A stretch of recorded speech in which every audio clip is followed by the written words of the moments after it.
नमस्कार दोस्तों, स्वागत है एक बार फिर से आपका मेरे YouTube चैनल विदाउट म्यूजिक मंत्रा में। आज के इस वीडियो में हम बात करेंगे एक विध्वंसकारी दोष के बारे में। ऑलरेडी कुछ एक दोषों के बारे में हमने चर्चा कर ली है, तो आज के इस वीडियो के माध्यम से हम जानेंगे कि विष योग क्या है। विष योग यदि आपके चार्ट में है तो किस प्रकार का प्रभाव जीवन पर पड़ता है, और यदि ये दोष कुंडली में किसी भी हाउस में बनता है तो किन किन उपायों को करके आप इसके जो एक नकारात्मक प्रभाव या दोष युक्त जो प्रभाव होते हैं उनको कम भी कर सकते हैं, और जो सिचुएशंस जीवन में सामना करना पड़ता है, किस प्रकार की परिस्थितियों का भी सामना करना पड़ता है, इन सारी विषयों पर आज के इस वीडियो में हम बात करेंगे। ओवरऑल जानेंगे कि विष दोष किस प्रकार बनता है और किन दो ग्रहों की कंजंक्शन से निर्मित होता है। सबसे पहली बात कि विष दोष भी बोला जाता है और विष योग भी बोला जाता है। हालांकि इसे योग बोलना उचित नहीं होगा, क्योंकि दोनों का जब दोष निर्मित होता है तभी जो संबंधित ग्रह हैं, आप देख भी रहे होंगे वीडियो में, शनि और चंद्र की जब कंजंक्शन या युति में आते हैं किसी भी हाउस में, तो इस दोष का निर्माण होता है। साधारणतः देखिए, इस दोष के बारे में जो है नकारात्मकता ही सुनने को मिलती है, लेकिन कुछ एक बातें उचित भी हैं और सकारात्मक भी हैं इस दोष के संबंध में। देखिए, दोष है तो निश्चित तौर पर दोषों की अधिकायत रहेगी, लेकिन साधारणतः पहली बात, जो भी जातक इस दोष को लिए हुए पैदा होता है, यानी कि जिसके जातक का जन्म होता है, वो साधारणतः लकी होते हैं, भाग्यशाली होते हैं। आगे मैं आपको बताऊंगा कि किस प्रकार का संघर्ष भी उन्हें जीवन में करना पड़ता है, लेकिन फिर भी आमतौर पर आर्थिक विषमताओं का सामना करने के बावजूद निर्वाह योग्य, या यूँ कहें कि कभी हाथ नहीं फैलाना पड़ता, और एक संघर्ष का एक जो बीज अंकुरित होता है उनके जीवन में, उसके कारण ये काफ़ी एक सपोर्टिव भी होते हैं और संघर्ष करने की, यानी कि मेहनत करने से पीछे नहीं हटते, और आकर्षक अट्रैक्टिव पर्सनैलिटी ज़रूर होती है। ये आप पॉजिटिव लेके चल सकते हैं।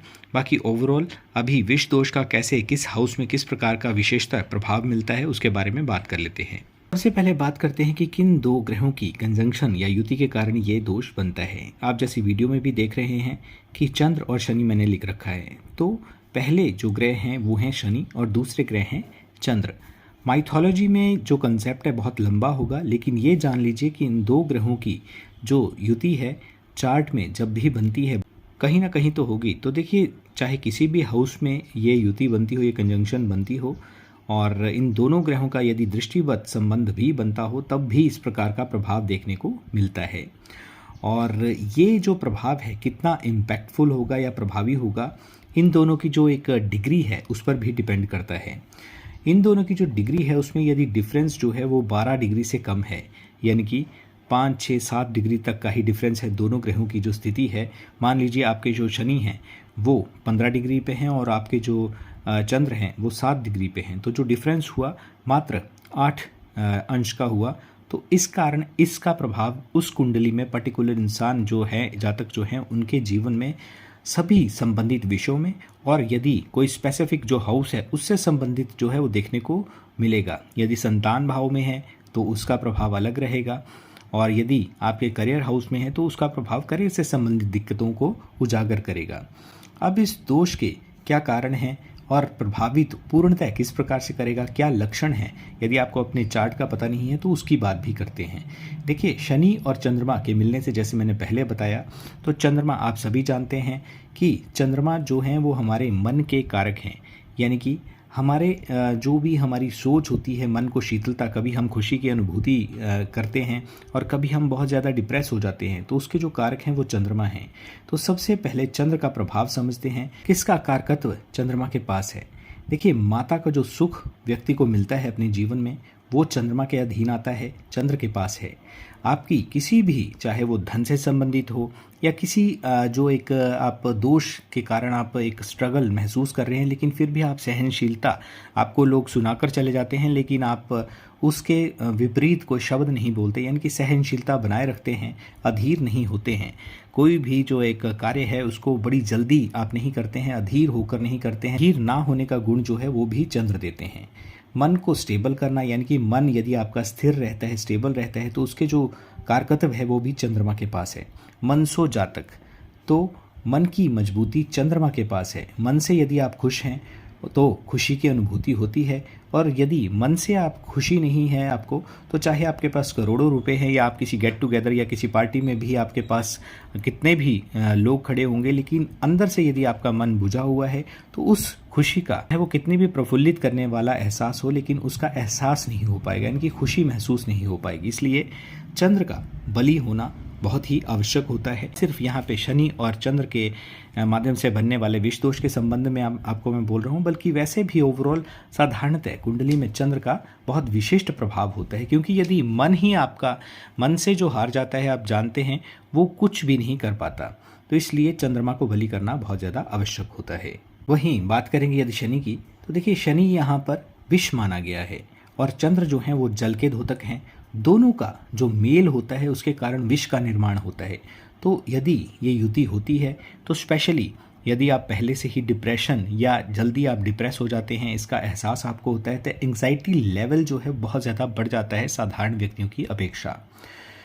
यदि ये इशू है आपके साथ, यानी कि डिप्रेशन जैसी समस्याओं से आप जूझ रहे हैं और चार्ट से निकाल कर देखें, निश्चित तौर पर आपके शनि और चंद्र की युति या तो होगी या उनका दृष्टि संबंध बन रहा होगा। और डिग्री वाइज यदि जो मैंने जैसे आपको बताया कि यदि 12 डिग्री से कम इनका मेल हो रहा हो, यानी कि जो डिग्री वाइज जो इनका एक डिफरेंस है वो भी 12 डिग्री से कम हो, तब भी ये जो स्थितियां हैं और भी भयावह या आपको ये स्थितियां देखने को मिलेंगी। शनि और चंद्र की यदि युति हो तो देखिए रक्त विकार भी ये युति देती है। रक्त विकार यानी कि ब्लड से रिलेटेड किसी भी प्रकार की कोई इन्फेक्शन, जैसे आप देखते होंगे कि साधारणतः व्यक्ति जो जैसे डायलिसिस वगैरह करवाने पड़ते हैं, इस प्रकार की कंडीशन का सामना करना पड़ता है, या ब्लड से रिलेटेड कोई भी रोग जो है, यदि इनकी जितनी ज़्यादा जो एक डिग्री वाइज जैसे मैंने आपको बताया है क्लोज कंजंक्शन होगी, उतना ही ये प्रभाव ज़्यादा देखने को मिलेगा। इसके अलावा सुसाइडल टेंडेंसी, क्योंकि देखिए मन जो है वो चंद्र के अधीन है, और यदि चंद्र आपके बली नहीं है, निर्बल हैं, तो छोटी छोटी बातों को मन से लगाना और उसके आधार पर सुसाइडल टेंडेंसी बढ़ जाती है, डिप्रेशन की स्थितियों में व्यक्ति चला जाता है। तो इसीलिए चंद्र को इस स्थिति में, और स्पेशली यदि शनि और चंद्र का मेल हो, तो चंद्र को बलि करना बहुत ज़्यादा आवश्यक है। तो जब भी ऐसी सिचुएशन बनती है, यदि ये युति किसी भी भाव में हो, तो देखिए वैसे तो कुछ प्रमुख भाव हैं जिनमें ये जो नहीं बननी चाहिए युति, अच्छी नहीं मानी जाती, लेकिन ओवरऑल यदि आपके किसी भी हाउस में बनती हैं तब भी, क्योंकि देखिए दोष है, तो दोष के कारण ये किसी भी हाउस में बने उतना शुभ प्रभाव देने के लिए या इसे एक पॉजिटिव साइन नहीं माना जा सकता। मैक्सिमम कुंडलियां देखिए जब भी देखते हैं तो ऐसा योग जब भी होता है तो मस्तिष्क विकार, अब मस्तिष्क विकार का ये है कि एक भ्रम की स्थिति या एक भ्रांति जरूर रहती है, साइकोलॉजिकल प्रॉब्लम्स देखने को मिलती हैं, या रक्त से संबंधित रोग देखे जाते हैं। अगर 100 कुंडलियां होंगी उसमें मैक्सिमम आप 70 से 80 कुंडलियां इस प्रकार की होती हैं जिनमें ये जो रोग हैं वो प्रस्फुटित होकर या साधारणतः देखे जाते हैं। इसके अलावा माता का सुख, यानी कि माता का सुख जो है वो या तो बचपन से ही नहीं होता है, माता की कई बार जो है वो देखना भी नसीब नहीं होता व्यक्ति को, या माता यदि हैं तो उनके साथ मनमुटाव या नौकरी व्यवसाय के कारण माता से दूरी, किसी न किसी कारणवश पहले साथ में थे तब भी मनमुटाव था, विवाह हुआ तो उसके पश्चात आप हस्बैंड या वाइफ के साथ चले गए तो उसके पश्चात भी माता से एक दूरी हो गई। घर की कुछ ऐसी सिचुएशन है कि माता से दूरी इस तरह से बनी कि ये सिचुएशन इस जो ये युति बनी हुई है इसके कारण आपको देखने को मिली। तो अपने चार्ट को आप देखिए, यदि सुसाइड की तरफ जैसे ध्यान जाना या रक्त विकार या बहुत ज़्यादा मात्रा में मूड स्विंग्स होना, या जैसे सुबह आपका मूड अच्छा है लेकिन शाम को डिप्रेशन की स्थिति में एक अलग लेवल पे आप पहुंच जाते हो, या आपका मन करता हो कि नशे की तरफ मैं बढ़ूं, तो इसको ये प्रेजेंट करता है। इन दोनों की जो युति है वो इस प्रकार के प्रभाव को दर्शाती है। और यदि ये युति जैसे आपके फर्स्ट हाउस, ये 1 नंबर फर्स्ट हाउस यहाँ पे लग्न में ही यदि हो, तब भी ये स्थिति अच्छी नहीं मानी जाती, यानी कि एक साइन है कि जो आपके प्रभाव हैं वो उनको वीक करता है। आपकी पर्सनैलिटी कहीं ना कहीं दो राहे मोड़ पर चली जाती है। और लगन का स्वामी यदि वीक हो, जो भी, क्योंकि देखिए लगन 1 से लेकर 12 कोई भी नंबर यहाँ पे हो सकता है, तो ये युति भी हो और साथ में यदि लग्नेश आपके जो हैं वो वीक हों तो ये प्रभाव और भी बढ़ जाएगा। यदि आपके ये जो 2 नंबर यानी कि सेकंड हाउस धन कुटुंब वाणी के स्थान पर आपकी ये युति हो, तब भी ये एक तरह से जीवन को खतरे वाली यानी कि लाइफ थ्रेटनिंग कंडीशन रहती है और शुभ नहीं माना जाता। एक अनसेटिस्फैक्शन का भाव जरूर रहता है, या तो जीवन साथी जो आपको मिलते हैं उनसे कहीं ना कहीं आपको एक उतना जो एक एहसास होता है, जो एक खुशी आपको चाहिए होती है वो नहीं मिल पाती, आपको कुटुंब से कॉपरेशन नहीं मिल पाती, और किसी न किसी कारणवश ऐसा विवाद बनता है कि जो भी विवाद हो उसके एक रूट कॉज के रूप में आप उभर कर सामने आ जाते हैं। इस प्रकार का प्रभाव यदि आपके सेकंड हाउस में हो, और स्वयं की जो एक लाइफ के लिए खतरा भी समय समय पर बना रहता है किसी न किसी कारणवश। स्पेशली जब भी शनि का प्रभाव ज़्यादा बढ़ेगा तो लाइफ थ्रेटनिंग सिचुएशंस, या लाइफ थ्रेटनिंग सिचुएशन इस तरह से भी ले सकते हैं कि कहीं ना कहीं मानसिक बोझ, मानसिक रूप से अवसाद की स्थितियों में घिरे रहना, ये जरूर कंडीशंस रहती हैं। यदि आपके 8th हाउस में ये युति बनती हो या 3rd हाउस में हो यानी कि अष्टम से अष्टम हो, तो भी ये स्थिति जो है वो अच्छी नहीं है। 12वें भाव में हो तो भी स्थिति अशुभ होती है, और बाकी भावों में कुछ अच्छा कुछ बुरा करने वाली कंडीशंस यानी कि अप एंड डाउन वाली सिचुएशन चलती रहती है। लेकिन देखिए, दोष तो दोष है। हालांकि कुछ लोग इसे विष योग कहते हैं, लेकिन विष दोष की संज्ञा देना इसे ज़्यादा उचित माना जाएगा। इसके अलावा 5th हाउस की बात करते हैं। देखिए, 5th हाउस में, और स्पेशली यदि आप स्टूडेंट भी हैं, तो इस दोष के प्रभाव के कारण जो है एक मन में चंचलता बनी रहती है और स्टेबल नहीं रहता। क्योंकि देखिए, आप यदि पढ़ाई कर रहे हैं किसी भी विषय से संबंधित, तो आपका मन ही स्टेबल नहीं है, तो कहीं ना कहीं ये प्रभाव स्पेशली एजुकेशन को लेकर मन नहीं लगता है। एक विषय को छोड़कर दूसरे विषय की तरफ बढ़ जाना, एक कोर्स की छोड़कर दूसरे कोर्स की तरफ बढ़ जाना, इस तरह का यहाँ पर प्रभाव देखने को मिलता है। हालांकि पॉजिटिव यदि बात करें तो देखिए, माइंड बहुत शार्प होगा, लेकिन बैठने का एक जो एक सिटिंग होती है पढ़ने के लिए, उसमें कहीं ना कहीं रिक्तता महसूस होती है। वैसे तो ये दोष देखिए किसी भी भाव में अच्छा नहीं माना जाता, लेकिन स्पेशली आपका 1st, 2nd, 3rd, 8th, 12th, ये जो हैं यहाँ पे इन भाव में स्पेशली ये इस प्रकार का प्रभाव देखने को मिलता है। तो वहाँ अति विध्वंसकारी या एक बहुत ज़्यादा संघर्ष की परिस्थितियों का सामना व्यक्ति को करना पड़ता है। बात करते हैं संबंधित उपायों के विषय में। यदि कुंडली में ये दोष बन गया है, यानी कि कुंडली में ये दोष आ गया है, तो ऐसे क्या उपाय करें जिससे कि ये प्रभाव ना दे। वैसे देखिए, ये प्रभाव देगा ही देगा, क्योंकि प्रारब्ध भोग जिसे बोला जाता है, यानी कि पूर्व जन्म के कुछ आपके निश्चित तौर पर ऐसे कर्म रहे होंगे जिसमें माँ को आपने परेशान किया होगा। माँ क्यों? क्योंकि देखिए, चंद्र से प्रभावित, चंद्र यहाँ पे यदि आपके पीड़ित है, तो निश्चित तौर पर कुछ ना कुछ ऐसे कार्मिक लेयर्स होती हैं जो उभर कर इस जन्म में कुंडली के रूप में शनि और चंद्र की युति के रूप में प्रस्फुटित हो गए। अब इस दोष को कम करने के लिए, जीवन में जिसका प्रभाव जो है वो कम से कम पड़े, जो इसके दोष के कारण जो एक संघर्ष की स्थितियां उत्पन्न होती हैं, मानसिक अवसाद की स्थितियां उत्पन्न होती हैं। देखिए, शनि और चंद्र की यदि युति है, तो सबसे पहले आप देखिए कि ये किस भाव में आपके ये युति बन रही है।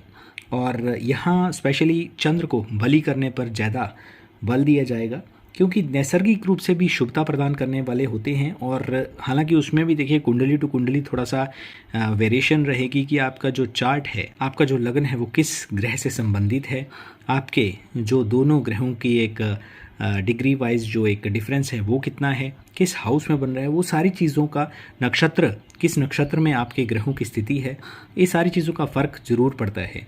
उसके लिए आप नीचे दिए हुए नंबर पे कुंडली का विश्लेषण भी करवा सकते हैं।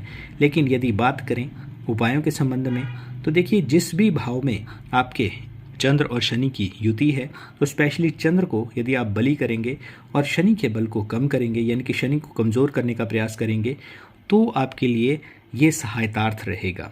क्योंकि साधारणतः देखिए, शनि ही जो हैं वो चंद्र को पीड़ित करेंगे या प्रभावित करेंगे, और चंद्र से संबंधित ही उलझनों का व्यक्ति को सामना करना पड़ता है। तो इसके लिए आप क्या करेंगे?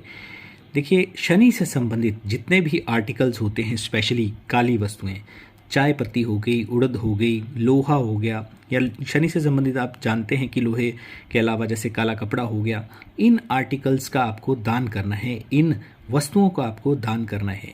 इसके अलावा पीपल के नीचे या शमी का जो पेड़ होता है उसके नीचे नियमित आपको दिया जलाना चाहिए, और स्पेशली सैटरडे को तो ज़रूर जलाना चाहिए। इसको करने से भी आप शनिदेव के जो एक बुरे प्रभाव हैं उनको कम कर सकते हैं। शनिदेव का आप अभिषेक भी कर सकते हैं, तेल से आप जानते हैं कि शनिवार को आप कर सकते हैं। चंद्र को बलि करने के लिए आप मोती धारण कर सकते हैं, जो सुच्चा मोती होता है, लेकिन उसके लिए एक बार चार्ट ज़रूर आप दिखाएं, और यदि सूट करता हो आप तो उसको निश्चित तौर पर आपको धारण करना चाहिए। इसके अलावा सफ़ेद वस्त्रों को जो है अधिकाधिक आपको धारण करना चाहिए।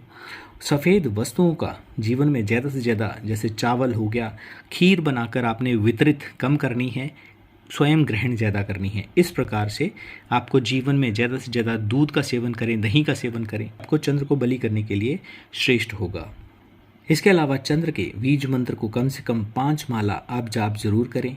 और जब आपके चंद्र बलि होंगे तो उससे होगा क्या, इस प्रकार जैसे आप जो शनि से संबंधित जो वस्तुएं हैं उनका आप दान करेंगे और चंद्र से संबंधित वस्तुओं का ज़्यादा से ज़्यादा अपने जीवन में लाएंगे, तो उससे एक जो कन्फ्यूज़न, या यूँ करें कि एक अनस्टेबल सिचुएशन में आपका माइंड रहता है, कन्फ्यूजन स्टेट में रहता है, उससे आपको निदान मिलेगा। रक्त से संबंधित यदि कोई रोग है तो उसमें रोकथाम होगी। जो आपको दवाइयाँ असर नहीं कर रही हैं वो मेडिसिन कहीं ना कहीं आप पर असर दिखाने लगेंगी। कुछ समय के पश्चात जैसे जैसे ये उपाय रेगुलर आप करते रहेंगे तो इससे जो भी मिलने वाले जो एक दुष्प्रभाव होते हैं उनमें निश्चित तौर पर कमी आती है। इसके अलावा यदि माता के साथ हैं तो माता से अच्छे आप रिलेशन रखें, और यदि माता साथ नहीं है तो दूरस्थ स्थान पर माता तुल्य स्त्रियों और स्पेशली विडो स्त्रियों का सम्मान अवश्य करें। सुख भाव और संतुष्टि का एहसास देखिए तभी होगा आपको जब आपके चंद्र जो हैं वो बलि होंगे। हालांकि ये प्रभाव राहु के साथ भी आता है, लेकिन शनि का, स्पेशली जैसे आज की वीडियो हम बात विष दोष की कर रहे हैं, तो शनि के साथ इनका जो एक मिलन है चंद्र का, वो अशुभ ही माना जाता है। तो दोस्तों ये था विष दोष के संबंध में आज का वीडियो। आई होप कि आपको वीडियो अच्छा लगा होगा। चैनल को सब्सक्राइब ज़रूर करें और बेल आइकन को भी ज़रूर प्रेस करें ताकि आने वाले समय में आपको वीडियोस की नोटिफिकेशन मिल सके। आज के वीडियो में बस इतना ही। वीडियो देखने के लिए एक बार फिर से आपका बहुत बहुत आभार, बहुत बहुत धन्यवाद।